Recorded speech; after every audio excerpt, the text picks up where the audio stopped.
Bonjour et bienvenue à Voyage dans l'espace, où que vous soyez dans l'univers, nous espérons que vous allez bien. Ici Florent Meunier en compagnie de Claude Lafleur et Laurent Runigo, et aujourd'hui, avec mes comparses, nous allons aborder un sujet à la fois délicat et complexe.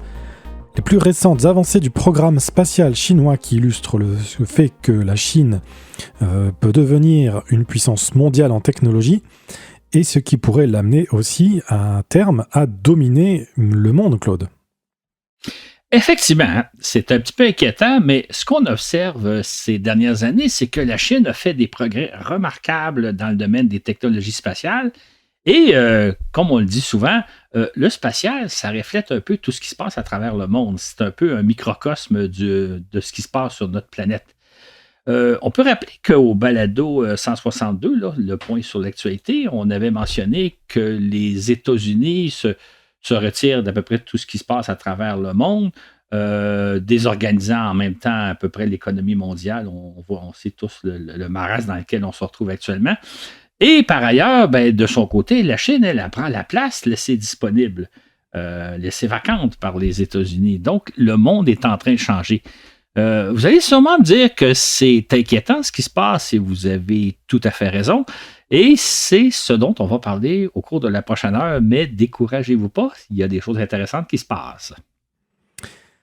Comme nous l'avions justement souligné en conclusion du balado 162, la Chine se classe déjà au deuxième rang en termes d'activité spatiale derrière les États-Unis, mais loin devant tous les autres. Les Chinois s'apprêtent en outre à concurrencer les Américains en déployant 2 réseaux de satellites de communication qui offrent les mêmes services que les Starlink de SpaceX, alors qu'une demi-douzaine d'entreprises chinoises développent des lanceurs qui, un jour, joueront des coudes avec les Falcon 9.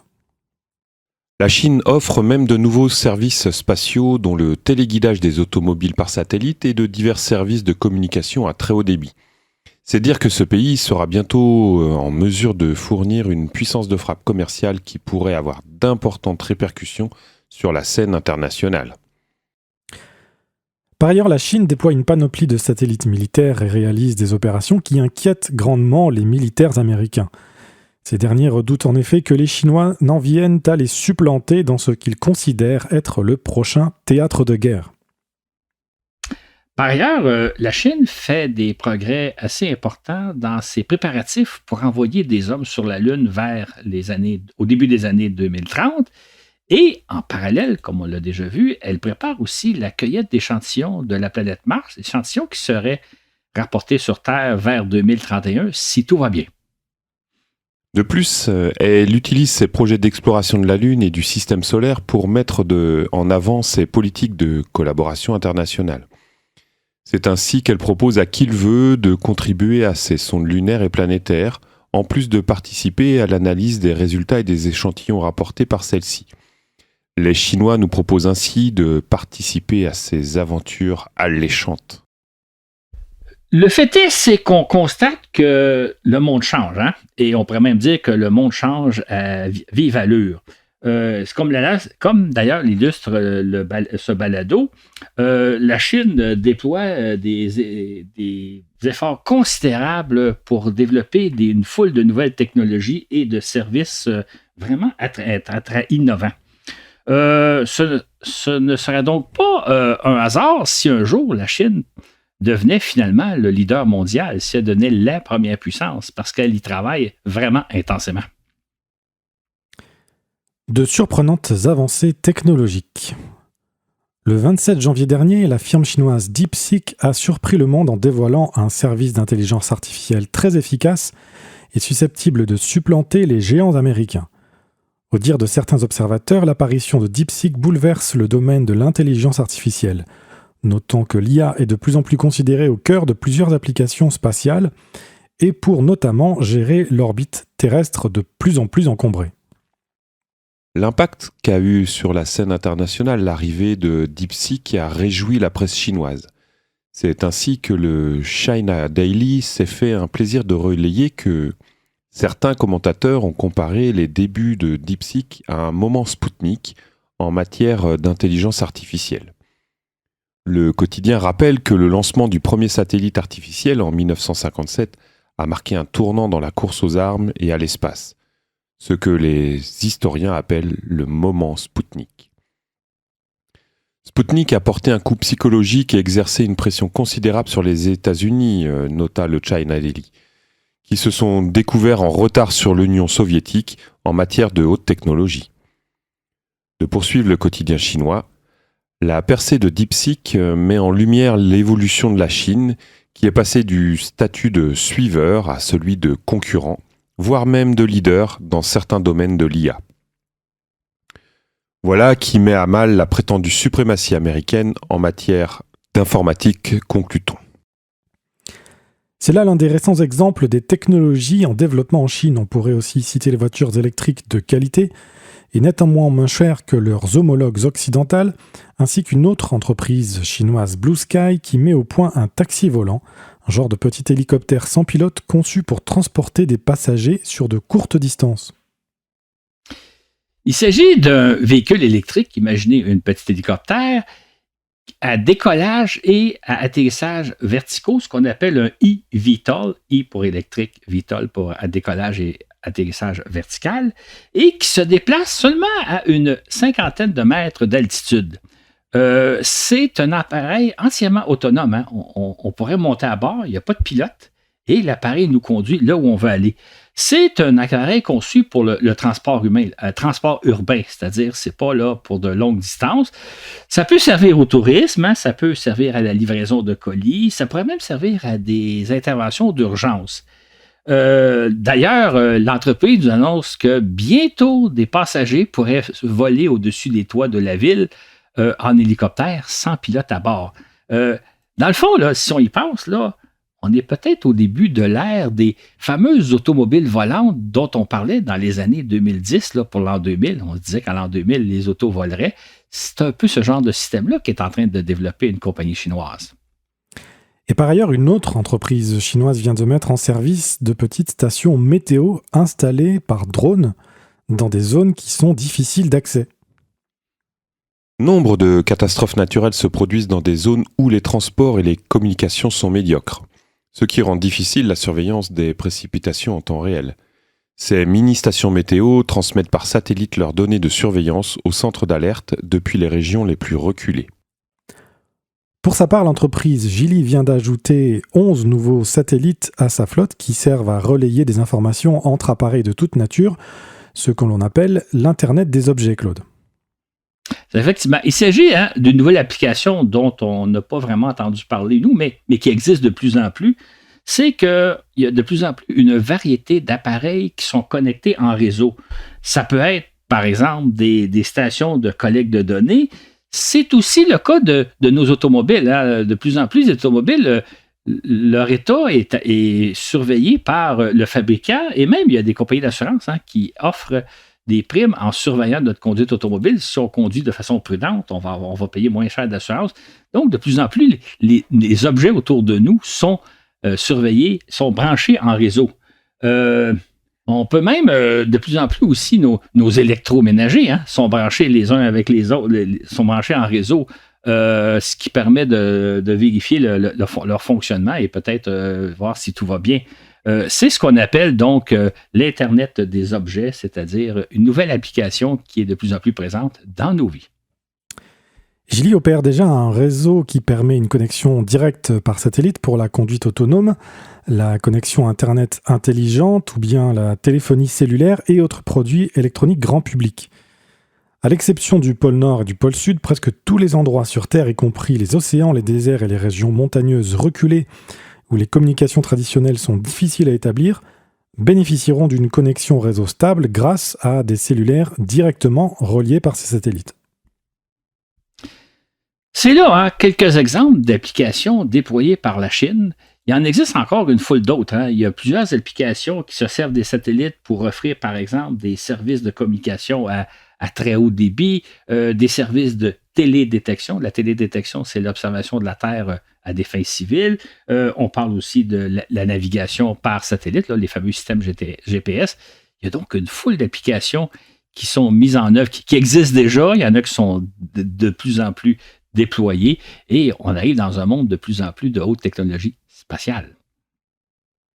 Le 7 janvier dernier, un séisme de magnitude 7,1 a frappé le Tibet. Jusqu'à 400 personnes auraient péri et 338 autres blessés. Ce séisme est le plus important à survenir en Chine depuis celui de mai 2021 et le plus meurtrier depuis celui de décembre 2023. Or, dès les premières heures suivant ce tremblement de terre, le gouvernement chinois a déployé un train de mesures pour venir en aide aux sinistrés. 8 satellites ont été mobilisés pour observer les zones sinistrées. D'autres satellites à plus haute résolution ont ensuite été utilisés pour rapidement identifier les zones dévastées et les infrastructures endommagées. Tout récemment, le gouvernement a déployé des services de téléphonie par satellite dans la province de Hebei, durement frappée par des inondations. Des villages auparavant coupés du monde ont rétabli le contact après des réparations d'urgence et l'établissement de liaisons par satellite. Il faut savoir que la Chine, c'est l'un des pays les plus souvent affectés par des tremblements de terre ou des inondations à cause de son relief très accidenté. On sait que la partie ouest de la Chine, c'est là que se trouve le mont Everest, c'est certaines des plus hautes montagnes du globe. C'est donc un relief très accidenté où il y a beaucoup de tremblements de terre, d'inondations et autres catastrophes naturelles. Et c'est pourquoi la Chine a déployé de vastes réseaux de satellites d'observation de la Terre, d'observation aussi des catastrophes naturelles, aussi des satellites de télécommunications. Pour la Chine, l'espace, c'est le recours aux technologies spatiales, c'est vraiment vital pour ce pays-là. Ils font des efforts comme à peu près aucun autre pays à travers le monde fait, justement à cause de leur relief un peu particulier. La Chine vient même de lancer un satellite qui, espère-t-on, saura voir venir les tremblements de terre. Ce satellite tentera de détecter les anomalies électromagnétiques causées par certaines activités géologiques, ainsi que dans l'atmosphère, les orages et la foudre. En fait, la Chine, depuis des décennies, fait des recherches pour savoir est-ce qu'il y aurait une façon ou une autre la possibilité de voir venir les tremblements de terre. Et donc, avec ce genre de satellite-là, elle espère peut-être détecter la présence d'ondes électromagnétiques qui annonceraient la venue de tremblements de terre. Donc, ce satellite-là, on espère pouvoir voir venir non seulement les tremblements de terre, mais possiblement les tsunamis, détecter aussi l'activité volcanique, là, soit des éruptions ou des coulées de lave, aussi voir venir des orages désastreux. Donc, il y a vraiment une expertise en Chine qui sont en train de développer qu'on se préoccupe plus ou moins ici parce qu'on n'est pas aussi affecté qu'eux le sont par les catastrophes naturelles. L'explosion du secteur privé. Le 30 novembre dernier, la Chine inaugurait un nouveau port spatial situé sur les rives du Pacifique à Hainan, dans le sud-est de la Chine, Claude. Oui, il s'agit du premier cosmodrome à vocation purement commerciale, nous annonce-t-on. Alors que d'habitude, les bases de lancement, là, que ce soit Cap Canaveral, Kourou et autres, ont d'abord pour fonction première d'assurer les lancements des gouvernements et, en second lieu, ceux des lancements commerciaux. Ce serait le contraire dans le cas de ce cosmodrome-là. Pour le situer, de par sa situation géographique, ce cosmodrome-là ressemble un peu, s'assimile un peu à Cap Canaveral en Floride. Donc, il est sur le bord de l'océan, relativement proche de l'équateur. C'est donc le Cap Canaveral de la Chine, pourrait-on dire. La Chine parle ainsi du Centre international de lancement commercial de Hainan, le premier port spatial dédié aux opérations commerciales, dit-on. On précise aussi qu'il s'agit d'une entreprise conjointe entre le gouvernement local de Hainan et 3 conglomérats publics. Les lancements effectués depuis ce port seront en général défrayés par des entreprises plutôt que par le gouvernement. Voilà qui couronne les 10 ans d'une politique de commercialisation du spatial instaurée par le gouvernement chinois en 2014. C'est ainsi que le Conseil d'État encourage les capitaux privés à participer à la construction d'infrastructures spatiales. 10 ans plus tard, le gouvernement annonce que 546 entreprises spatiales exercent déjà en Chine. Mais, comme nous l'expliquions dans le balado 119, là, Introduction au programme spatial chinois, c'est pas facile en Chine de distinguer entre les entreprises privées, entre les entreprises d'État, qu'est-ce que sont véritablement des entreprises commerciales, puis qu'est-ce qui ne l'est pas. En Chine, tout est mélangé, y compris le civil et le militaire.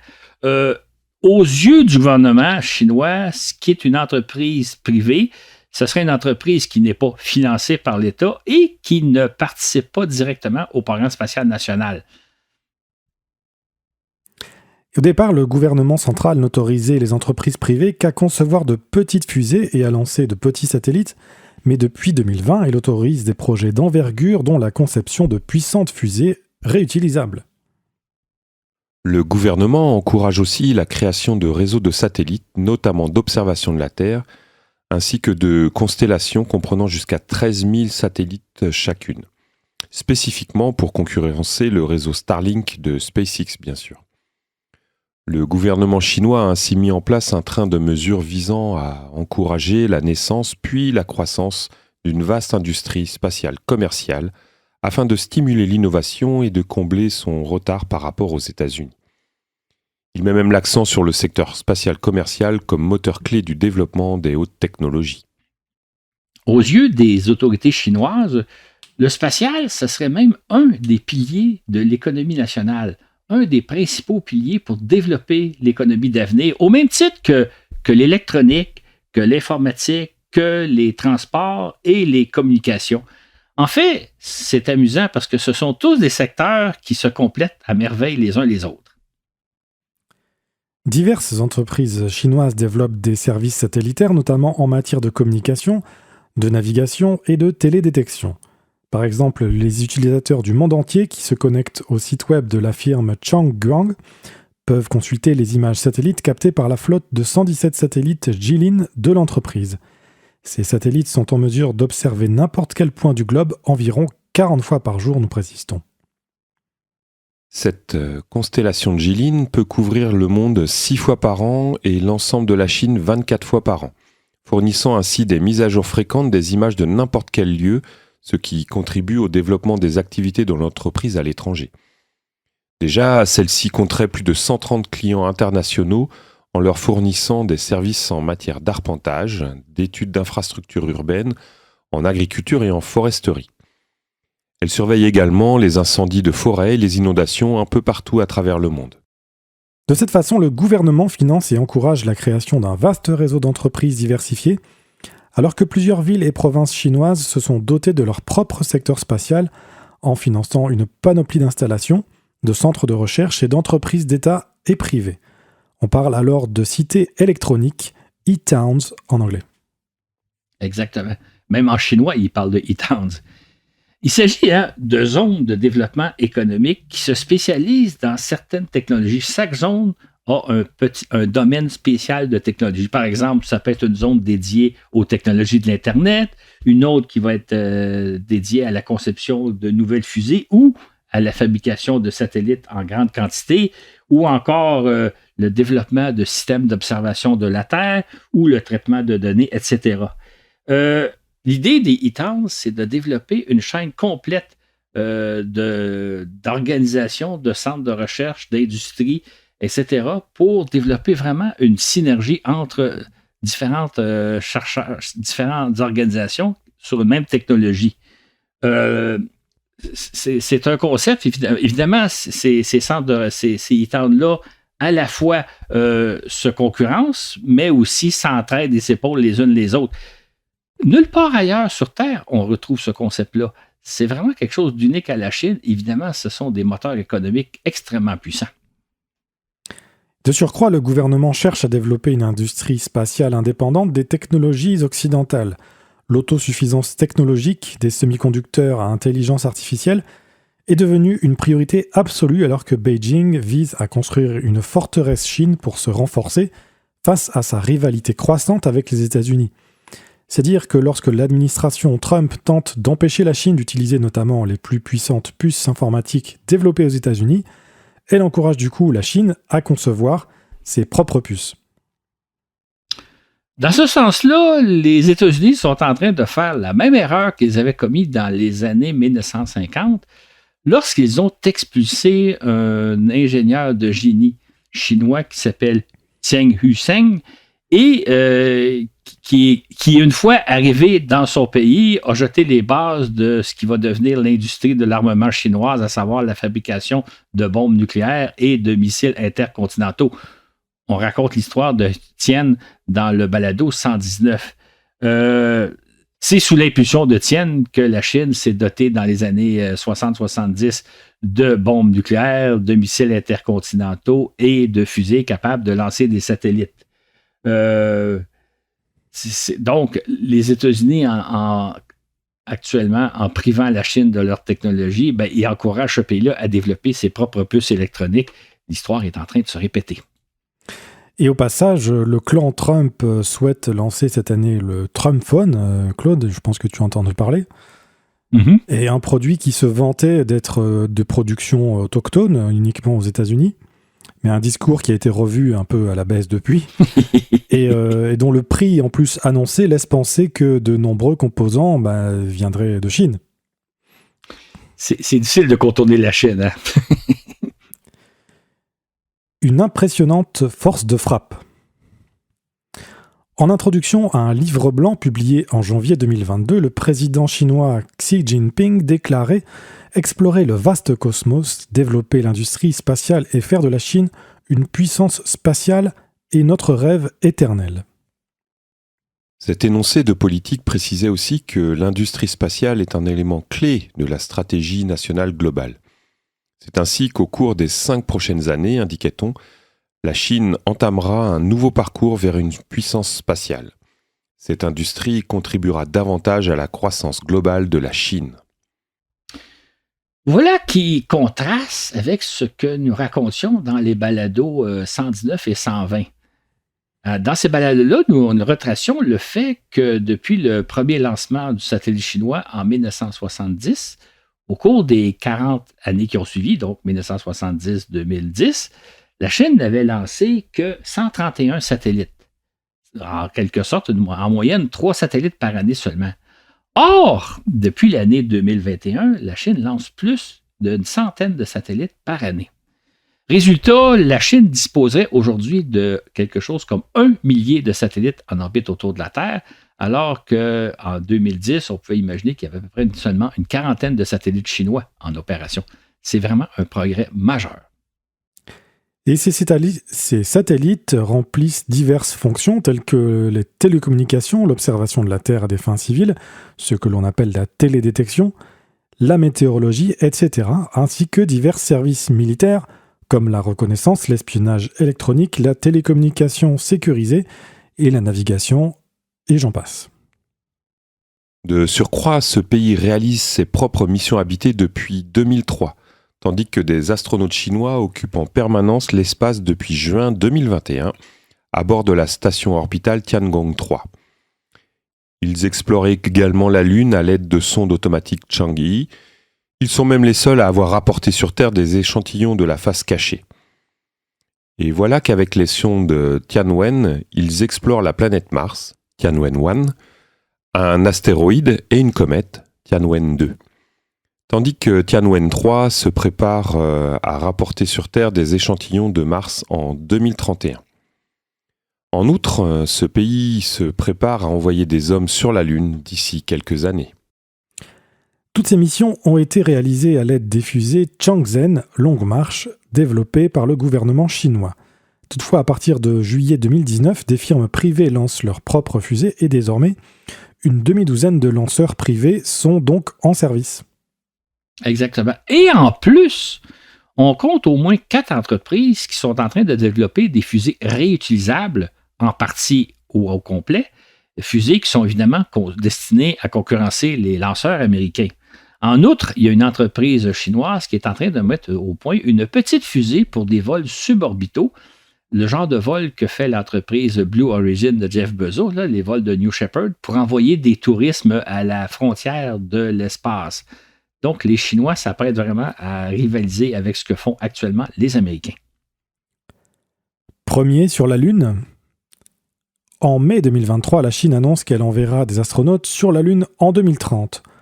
En conséquence, elle s'affaire à concevoir une nouvelle fusée dite Changzhen 10, ainsi qu'une capsule de transport d'équipage Terre-Lune et un module lunaire. Le premier vol de la fusée est annoncé pour 2027. À noter que cette fusée a pratiquement la même taille que la fusée lunaire SLS du programme Artemis. Le scénario d'une mission lunaire chinoise ressemble plus ou moins à celui d'une mission Apollo. En fait, pour réaliser une mission lunaire, ils vont utiliser 2 fusées Shenzhen 10. Une première fusée va lancer un module lunaire qui va se placer en orbite autour de la Lune. Puis, une deuxième fusée va lancer un vaisseau de transport d'équipage. Les 2 vaisseaux vont se rencontrer en orbite lunaire, ils vont s'arrimer, et ensuite, 2 des astronautes à bord de la capsule vont s'installer dans le module lunaire et aller se poser sur la Lune, plus ou moins comme le faisaient les astronautes d'Apollo. Il est prévu même dès leur première mission qu'ils vont utiliser une Jeep lunaire pour explorer le sol, un peu comme l'ont fait les 3 dernières missions Apollo. Et en fin de mission, les 2 astronautes vont décoller de la Lune, aller rejoindre la capsule qui les attend en orbite lunaire et finalement revenir sur Terre. C'est donc un scénario assez semblable à Apollo et, je dirais, beaucoup plus simple qu'un scénario Artemis, parce que si on passe à la mission Artemis 3, où d'abord une fusée SLS va lancer une capsule avec l'équipage, mais le fameux module lunaire, qui est un Starship, va être lancé par SpaceX, mais celui-ci doit être ravitaillé une fois en orbite terrestre, ce qui va demander une quinzaine de lancements de Starship. C'est une opération extrêmement complexe. Les Chinois ont donc adopté un scénario beaucoup plus simple et fort probablement beaucoup plus facile à réaliser d'ici 2030. En 2 ans, depuis l'annonce de 2023, on observe que la Chine semble mener son programme lunaire tambour battant, Claude. Exactement. On sait que, par exemple, la Chine a déjà mis à l'épreuve la structure de sa fusée Shenzhen 10. C'est-à-dire que, pour juste se rappeler un peu, lorsqu'on lance une fusée au décollage, une fusée subit un stress considérable lors de la traversée de l'atmosphère. C'est une épreuve. Et donc, il faut s'assurer que la fusée va être capable de résister au stress du lancement. En outre, les Chinois viennent de procéder à l'allumage simultané des 7 moteurs du premier étage de la fusée. On appelle ça un tir statique. La fusée n'a pas décollé, mais les 7 moteurs ont fonctionné tel que prévu simultanément. Et on rapporte aussi que la construction des pas de tir va bon train au cosmodrome de lancement ou à la base de lancement.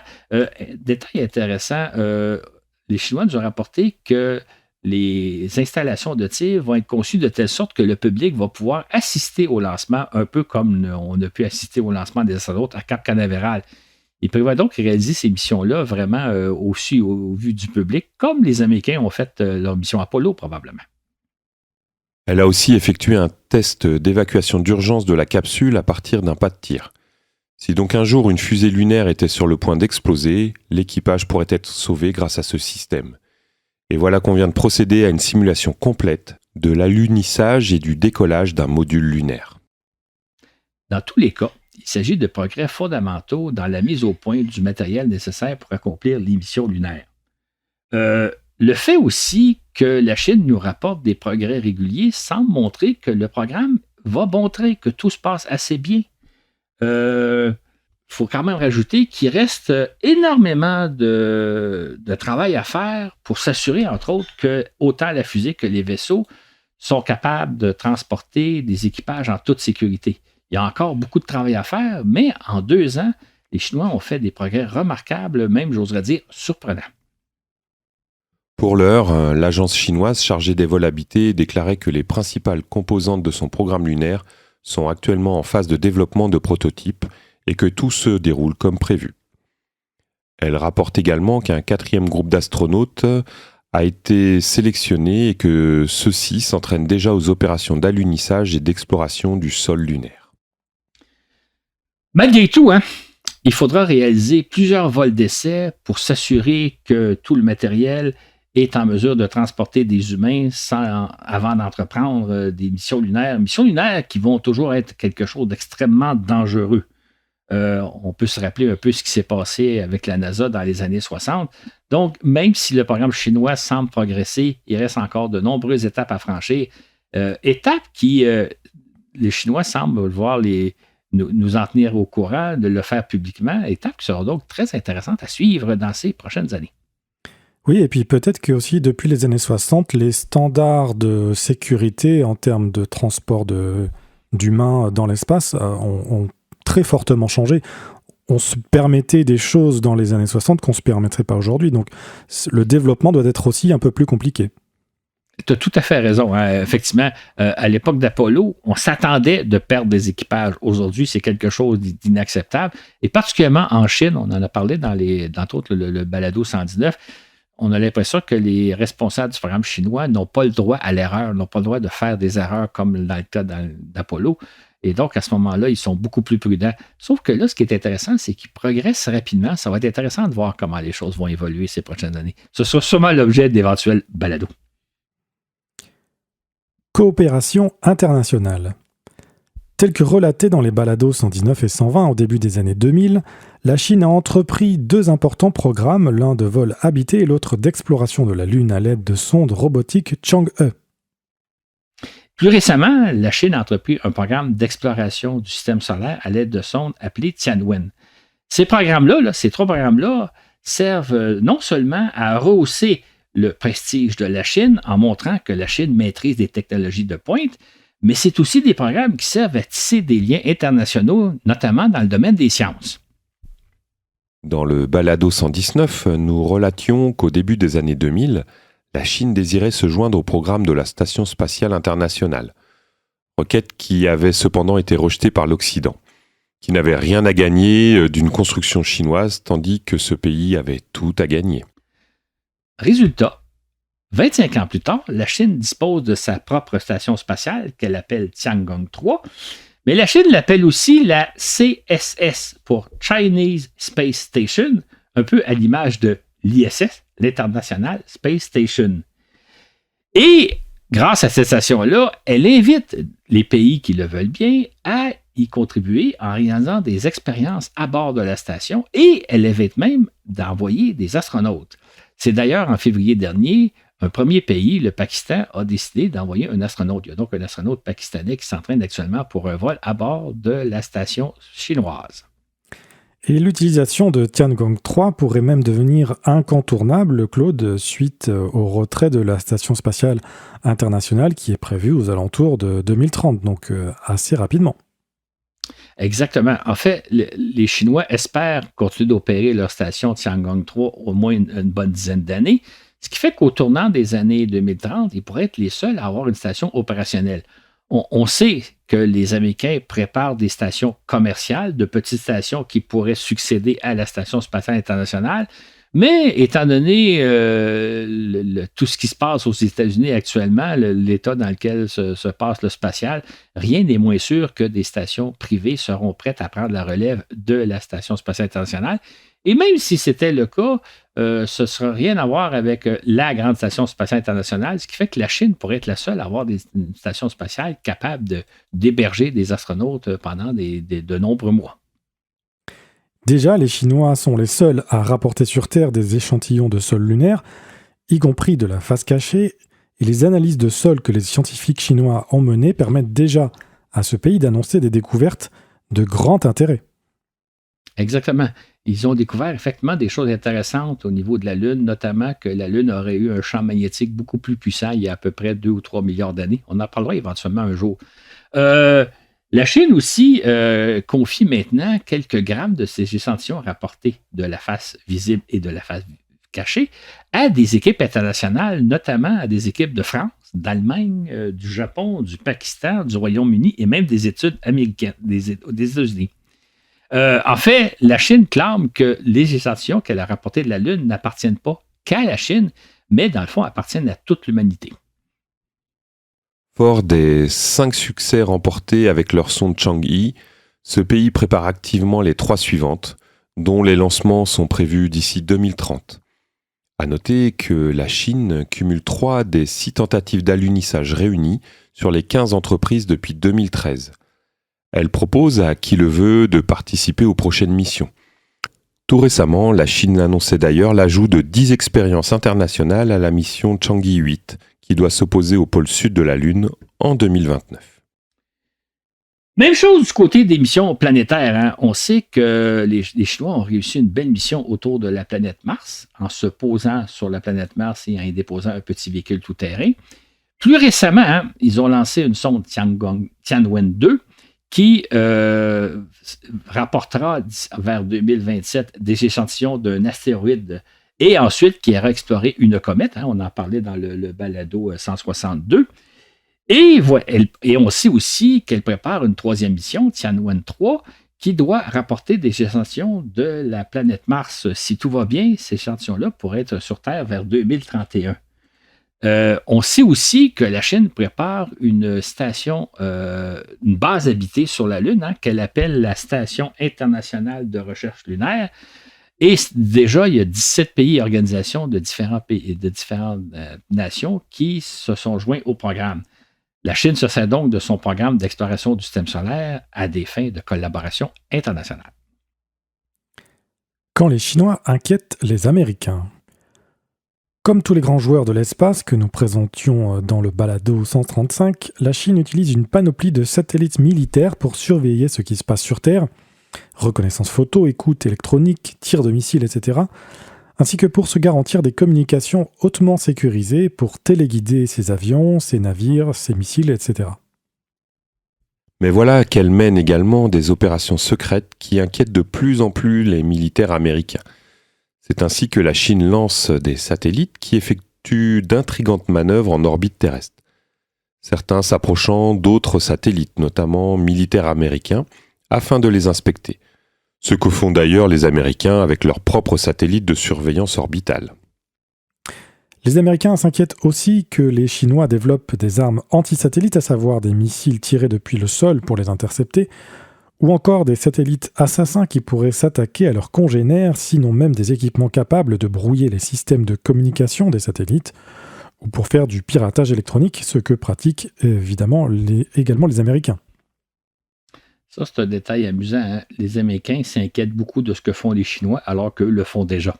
Fin de la parenthèse. Ouais. On pourrait ajouter que depuis janvier, la Chine a lancé 5 satellites pour, dit-elle, tester de nouvelles technologies.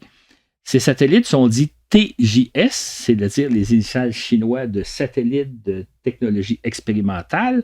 Ce sont des satellites qui, nous dit-on, testeraient des équipements qui servent aux télécommunications, à la radio, à la télé, à la transmission de données et à des technologies connexes. Toutefois, le fait que 17 TJS ont été lancés en 10 ans, dont 5 ces derniers mois, laisse perplexes les observateurs. Car d'ordinaire, on ne lance qu'à l'occasion 1 ou 2 satellites pour tester de nouvelles technologies.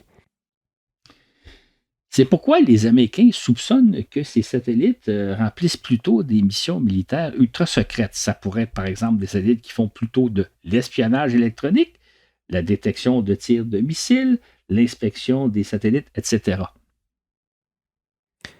Le 6 janvier, la Chine a lancé le satellite Shijian 25 qui, nous ont-ils dit, a pour mission de mettre au point des technologies de réapprovisionnement en carburant des satellites afin de prolonger leur durée de vie.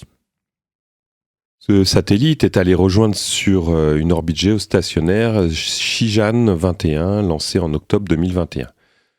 Ce dernier avait auparavant procédé à une opération inédite en s'arrimant à un vieux satellite de navigation Beidou pour le remorquer sur une orbite cimetière située à 300 km au-delà de l'orbite géostationnaire. Une telle opération montre que la Chine se préoccupe de gérer ces vieux satellites. Néanmoins, les militaires américains font valoir que cette technique pourrait tout aussi bien servir à s'en prendre à d'autres satellites. Toujours est-il que le 13 juin, les 2 Shijian se sont arrimés.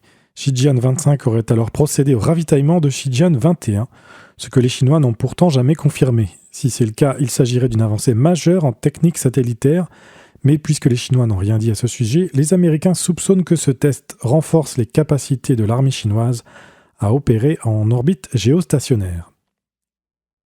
Puis en juillet et août, la Chine a orbité 2 autres Shijian, les numéros 28B01 et 28B02, qui ont été placés sur un type d'orbite jamais utilisé par les Chinois, c'est-à-dire sur une trajectoire inclinée à 11 degrés par rapport à l'équateur.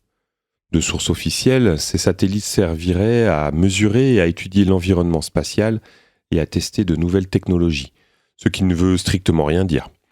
À quoi donc servent réellement ces Shijian ? L'avenir nous le révélera peut-être. Notons que les 5 plus récents, TJS et les Shijian 21 et 25, opèrent en orbite géostationnaire à 36 000 km au-dessus de la Terre, Claude. Exactement. À cette altitude, tout satellite met 24 heures pour faire un tour de la Terre. C'est donc dire que, vu du sol, il paraît fixe.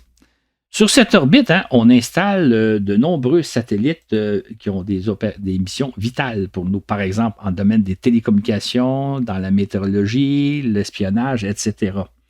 On estime qu'il y aurait plus de 600 satellites géostationnaires actuellement en opération. Et le fait que les Chinois y mènent des opérations plutôt inconnues inquiète beaucoup. Qu'est-ce que les Chinois préparent en orbite stationnaire, là où il y a des satellites qui sont absolument vitaux à nos opérations sur Terre? On s'inquiète tout particulièrement sur le fait qu'ils seraient en train de mettre au point des techniques permettant d'inspecter n'importe quel satellite et au besoin de les paralyser électroniquement, sinon même de les détruire. Ces dernières années, des satellites chinois auraient effectué des manœuvres à proximité de satellites étrangers, possiblement pour les photographier ou pour analyser leurs signaux électroniques. Notons encore une fois que les Américains en font autant. Selon un spécialiste de l'Institut allemand des affaires internationales et de sécurité, à présent, la Chine est capable de mener des manœuvres de proximité très ciblées, pouvant même causer des dommages physiques ou capter des communications.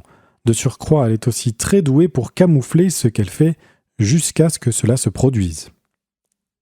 En janvier dernier, le secrétaire de l'Air Force sous l'administration Biden déclarait juste avant de quitter ses fonctions que les États-Unis risquaient de se faire devancer par la Chine dans la course à l'espace militaire. D'après un rapport qu'il a commandé, l'espace serait au centre de presque toutes les opérations militaires, alors que d'ici 2050, les adversaires des États-Unis, essentiellement la Chine et la Russie, posséderont quantité d'armes capables de s'en prendre aux systèmes spatiaux américains. Un rapport du Conseil des relations extérieures exhorte ainsi l'administration Trump et le Congrès à adopter une stratégie globale afin de maintenir l'avance des Américains dans l'espace. Ce rapport fait aussi état de menaces grandissantes, notamment d'armes anti-satellites, ainsi que de la concurrence de la Chine qui inquiète de plus en plus. Ce rapport prévient même que les États-Unis, s'ils ne font pas attention, pourraient se retrouver face à un autre moment Sputnik. Pour sa part, le général Chance Saltzman, chef des opérations spatiales de la Space Force, estime que les ambitions chinoises constituent une puissante force déstabilisatrice. Il s'inquiète ainsi du nombre croissant d'armes spatiales développées par la Chine, notamment les missiles anti-satellites et les systèmes laser, et servant à la guerre électronique. Conclusion, dilemme chinois. En début de balado, nous évoquions le fait que le monde change et qu'il change à vitesse grand V. Le programme spatial chinois en est un bel exemple. Non seulement a-t-il changé ces dernières années, mais sa vitesse de changement semble croître de façon surprenante cette année. Globalement, la Chine développe une foule de technologies qui deviennent de plus en plus incontournables. On n'a qu'à penser aux voitures électriques chinoises qu'on aurait intérêt à se procurer en tant que consommateur, mais qui posent en même temps le risque que la Chine s'accapare ce secteur névralgique.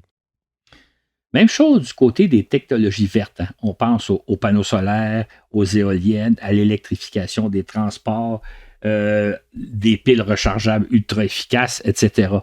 On rapporte même que les Chinois auraient applaudi lorsque l'administration Trump a annoncé qu'elle tournait le dos à ces technologies d'avenir. La Chine propose en outre une foule de services attrayants. On n'a qu'à penser au réseau social TikTok qui devient presque irrésistible, de même que pour les systèmes de communication aussi rapides, puissants qu'efficaces, et que dire de l'intelligence artificielle. Mais que faire face à ce que propose la Chine ? Bien sûr, en Occident, nous pourrions résister, se cramponner à nos technologies, bien que cela risque de devenir de plus en plus difficile. Mais que fera le reste du monde, et en particulier les grands pays tels que l'Inde, le Brésil, l'Afrique du Sud, s'ils délaissent nos technologies pour plutôt adopter les technologies chinoises ?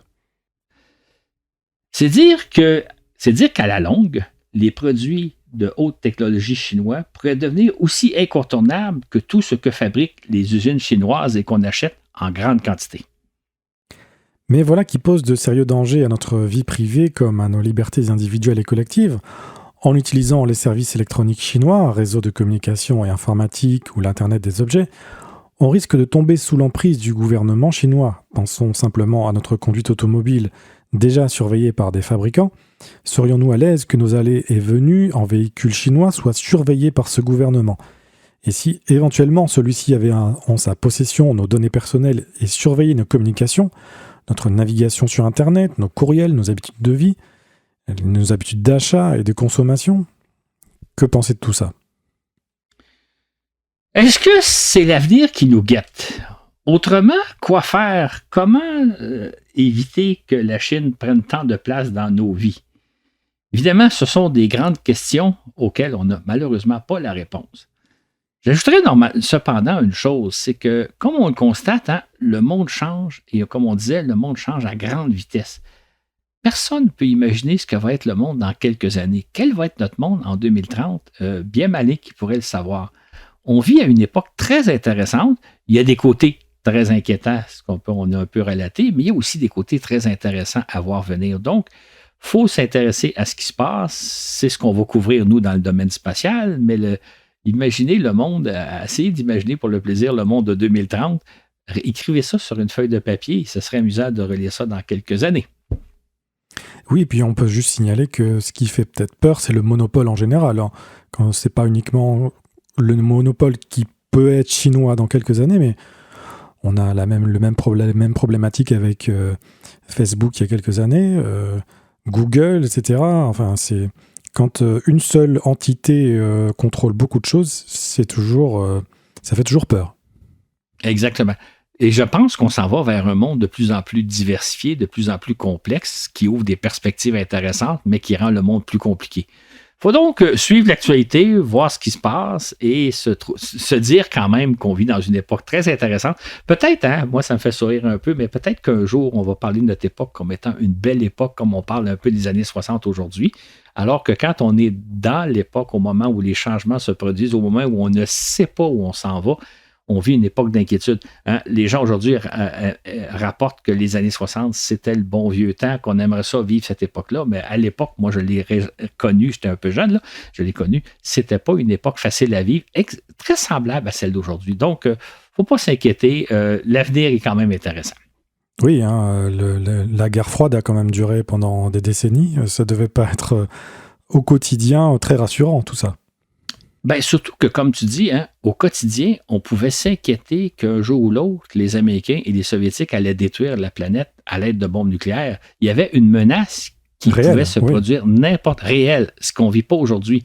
On vit autre chose, on vit dans un monde inquiétant, mais en même temps, c'est un peu ça le monde.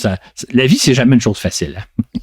Oui, et puis on l'a vu, là, c'était le 80e anniversaire des bombardements sur le Japon par des armes atomiques, et c'est vrai que on a besoin d'entendre ça régulièrement, que depuis, heureusement, il n'y en a plus d'autres, et qu'on espère que ça continue comme ça.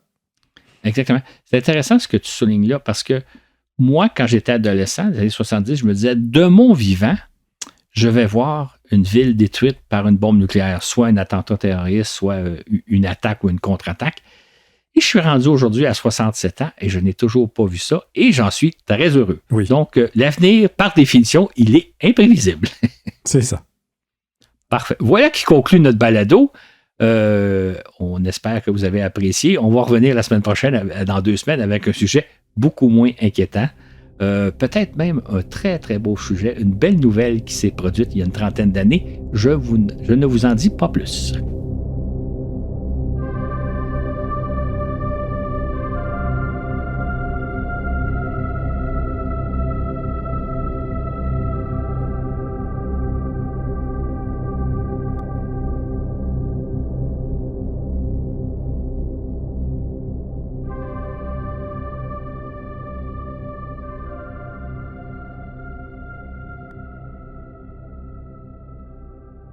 Effectivement, on a hâte de vous retrouver dans 2 semaines. Nous allons fêter un bel anniversaire. Nous remercions toutes les personnes qui nous soutiennent, notamment via Patreon, sans qui ce balado n'existerait pas. Et nous souhaitons la bienvenue à deux nouveaux membres d'équipage, Arnaud Guirao et Quentin Demeyer, qui ont donc accès aux épisodes avec 2 semaines d'avance et peuvent compulser tous les fascicules produits par Claude qui vous permettent de plonger encore plus loin dans vos sujets favoris. Cet épisode vous a été présenté par Florent Meunier et Laurent Runigo avec Claude Lafleur au contenu et Dylan Baillargeon à la diffusion. Sur ce, et où que vous soyez dans l'univers, à bientôt pour un autre voyage dans l'espace.